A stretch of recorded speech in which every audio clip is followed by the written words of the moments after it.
sikap merenung, sikap meditasi, kita akan bersama-sama menerima penjelasan dari ajaran Sang Buddha tentang tujuan dan manfaat memberi doa, tujuan dan manfaat memberi persembahan-persembahan makanan maupun sarana-sarana yang lain kepada orang yang telah meninggal. Sikap hening, sikap meditasi, sikap merenung dimulai. Inilah yang disabdakan oleh Sang Buddha. Demikianlah mereka yang berbelas kasih memberikan kerabatnya minuman dan makanan murni yang berlimpah tepat pada waktunya. Semoga ini semua menjadi milik para kerabat. Semoga mereka berbahagia. Dan setelah mereka berkumpul di sana, para kerabat yang telah meninggal pun berkumpul. Mereka bergembira sepenuhnya akan makanan dan minuman yang berlimpah ruah. Semoga para kerabat kalian berusia panjang. Merekalah yang menyebabkan kita memperoleh keuntungan ini. Penghormatan telah diberikan kepada kita. Tiada pemberi tanpa pahala. Karena di sana tiada pertanian dan tiada peternakan. Tiada perdagangan, tiada transaksi jual beli dengan uang. Maka dengan pemberian dari sini, mereka yang telah meninggal dapat hidup di sana. Bagaikan air di bukit mengalir menuju ke bawah. Demikianlah pemberian yang telah diberikan dari sini, bermanfaat bagi mereka yang telah meninggal. Bagaikan sungai-sungai yang penuh, dapat mengalir memenuhi lautan. Demikianlah pemberian yang telah diberikan dari sini, bermanfaat bagi mereka yang telah meninggal. Setelah memberikan persembahan kepada mereka yang telah meninggal, lalu mengenang apa yang telah dilakukan pada kehidupan lampau, sesungguhnya bukanlah tangisan, kesedihan ataupun ratapan lainnya. Demikianlah para kerabat berdiri di sana tanpa manfaat bagi mereka yang telah meninggal. Sabi sata bawantu sukitata, semoga semua makhluk hidup berbahagia dan sejahtera. Sikap hening, sikap meditasi, sikap merenung selesai. Sadu, sadu, sadu. Terimalah salam di dalam Dharma, Namo Sang Yang Adi Budaya, Namo Buddhaya, dan salam sejahtera bagi Bapak Ibu saudara sekalian yang saya hormati. Pertama-tama saya bersama tim doa dari Wihara Budayana mengucapkan ikut bela sungkawa atas meninggalnya Ibu almarhumah Ibu Endang Anggraini. Bapak Ibu saudara sekalian, pada kesempatan hari ini atau sore ini sering disebut dengan malam terakhir atau malam kembang, ya. Kemungkinan kenapa disebut malam kembang, karena banyak kembang, banyak bunga yang ditaruh sekeliling maupun di atas peti, ya. Bunga sebagai simbol untuk menjalin ikatan emosional antara yang hidup dengan yang meninggal. Maka sampai sekarang pun kalau Bapak Ibu pergi ke kuburan, itu di samping membawa makanan dan saji-sajian yang lain, itu juga tidak lupa membawa kembang sebagai simbol bahwa saya menyatakan ikatan, masih ada ikatan dengan yang meninggal, yaitu sebagai wujud bakti dan hormat kepada yang telah meninggal diwujudkan dalam bentuk bunga ini. Bunga di dalam agama Buddha mempunyai makna khusus.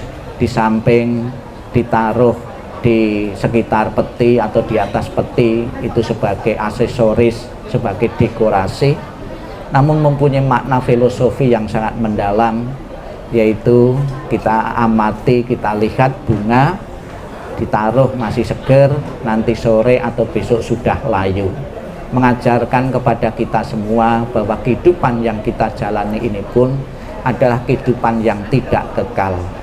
Seperti bunga ini, ya, seperti bunga yang kita taruh di depan peti atau sekeliling ini akan mengalami kelayuan. Demikian pula hidup manusia, setegar apapun, ya, sekuat apapun, pada suatu saat nanti akan mengalami layu dan akan mengalami kematian. Itu satu pelajaran mengingatkan kepada kita tidak boleh sombong dan angkuh di saat kita masa kuat. Pada suatu saat nanti kita pun akan mengalami kematian. Tadi sebelum kita memulai doa, dibimbing oleh Bapak Ali, keluarga mempersembahkan saji-sajian makanan-makanan ini. Makanan yang dipersembahkan itu tentunya bukan dikonsumsi oleh yang telah meninggal. Yang meninggal tidak bisa makan lagi, tidak bisa minum lagi. Namun kenapa kok tetap diberikan sajian makanan dan minum-minuman? Makanan dan minuman yang dipersembahkan tadi ada sebagai alat dan sarana bakti yang hidup kepada yang telah meninggal. Bahwa ketika beliau masih hidup, masih memerlukan sarana-sarana makanan itu. Yang hidup atau yang ditinggalkan masih tetap berpikir untuk menyejahterakan bagi yang telah meninggal. Jangan sampai kelaparan, jangan sampai kesulitan dan lain sebagainya. Itu menggunakan sarana makanan tadi. Kemudian di samping peti kita bisa lihat ada rumah-rumahan.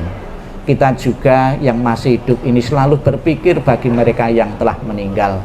Jangan sampai di alam sana itu tidak mempunyai tempat tinggal. Jangan sampai di sana tidak mempunyai rumah tetap. Kemudian juga berpikir jangan sampai di alam sana tidak mempunyai, kalau berpergian tidak mempunyai sarana transportasi. Dikirimi becak, dikirimi mobil-mobilan, dikirimi ada helikopter atau pesawat. Biar di sana tidak kepayahan, tidak kesusahan, dikasih pembantu. Nah, tentunya itu sebagai alat dan sarana berpikir orang yang telah bersasa di tengah-tengah keluarga meninggal, yang merasa kita pernah dirawat, dipelihara, dibesarkan, kita tetap berpikir agar orang tua kita di sana tetap tidak kesulitan apa-apa, maka simbolnya dikirimi sarana-sarana kehidupan itu. Namun juga rumah-rumah yang dikirim ini dalam agama Buddha bisa dijelaskan bahwa rumahmu sudah saya bawakan.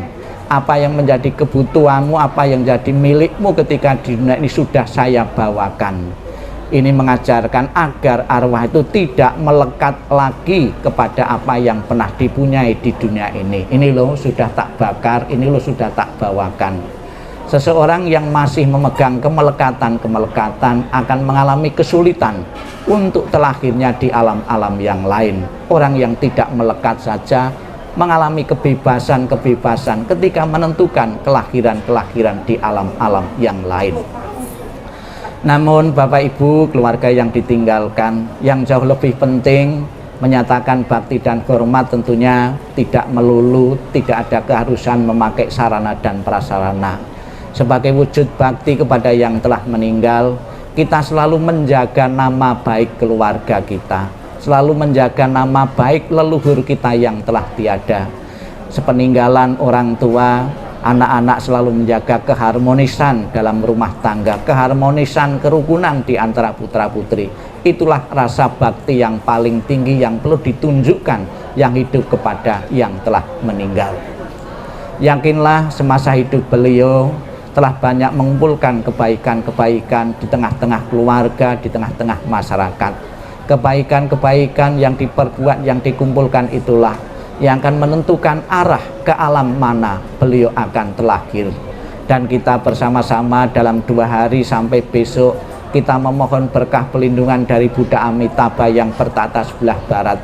Sang Buddha mengatakan, barang siapa menyebut namaku, mengulang namaku dengan penuh keyakinan dan berharap untuk terlahir di dalam surgaku, surga Sukawati, maka apabila seseorang itu meninggal, maka akan kujemput dan kutaruh di alam surgaku, surga Sukawati. Semoga harapan keluarga untuk almarhumah Ibu Endang segera menikmati alam bahagia, alam surga benar-benar menjadi kenyataan, dan keluarga yang ditinggalkan segera merelakan, mengikhlaskan kepergian almarhum menuju alam yang lain. Ditinggal kematian orang tua, ditinggal kematian seorang mama, seorang ibu, juga pernah terjadi dalam keluarga-keluarga yang lain juga, yang lalu, saat ini, yang akan datang. Karena kita pada dasarnya menjalani kehidupan yang tidak kekal. Marilah kita benar-benar menggunakan manfaat kesempatan ini dari ketidakkekalan ini dengan membuat kebajikan-kebajikan. Dengan sarana kebajikan inilah kita akan mengalami kematian, tidak pernah akan mengalami ketakutan sedikitpun, karena kita telah merasa cukup untuk melakukan atau mempunyai bekal-bekal kematian, yaitu kebaikan-kebaikan. Kita ucapkan selamat jalan almarhumah Ibu Endang, semoga jalan yang kau lalui terang dan lapang, dan keluarga segera bisa menerima perpisahan ini. Sadu, sadu, sadu. Marilah kita akhiri dengan memberi hormat